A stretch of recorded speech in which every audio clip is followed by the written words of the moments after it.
Joe Biden received mixed reviews within his party over his performance at that press conference. He gave detailed answers on foreign policy, but also made another verbal blunder right towards the top of it when he mixed up the names of his Vice President Kamala Harris and his political opponent Donald Trump. That had come not long after Joe Biden accidentally introduced the Ukrainian President Volodymyr Zelensky as the Russian President Vladimir Putin. Now, his campaign today has tried to play down those missteps. They argued that Joe Biden has made a number of gaffes over his very long career in politics, that he might continue to do so, but they insisted that they paled in comparison to the threat that Joe Biden argues Donald Trump would pose if he returned to the White House. The president is campaigning in Michigan today. This is one of just a few states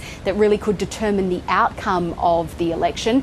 And he addressed the issue of his age, something that has hung over his campaign as America's oldest ever president at 81 years old.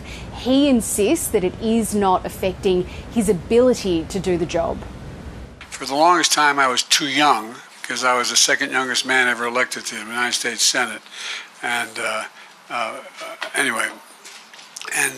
too old. But I know, hopefully with a little bit of age comes a little bit of wisdom. And hopefully that in this moment, I think the alternative is not much of an alternative. So, Jade, it's now been a fortnight since that debate, but these questions over Joe Biden's leadership certainly still remain.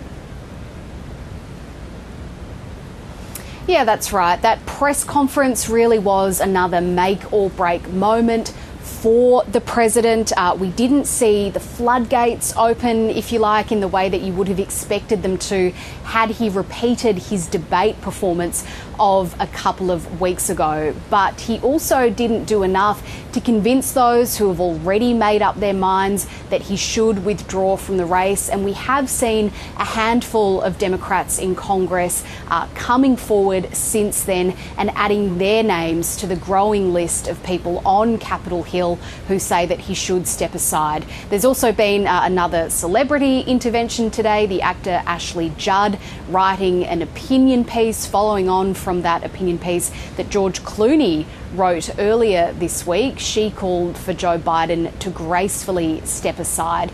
But as you said, this is a party that remains divided, and there are supporters of the president also speaking up. One of them is South Carolina Representative Jim Clyburn. I am all in. I'm riding with Biden no matter what direction he goes, no matter what method he takes. I'm with Joe Biden. And if he were to change his mind, I'll just answer the question that I would be all in for the vice president.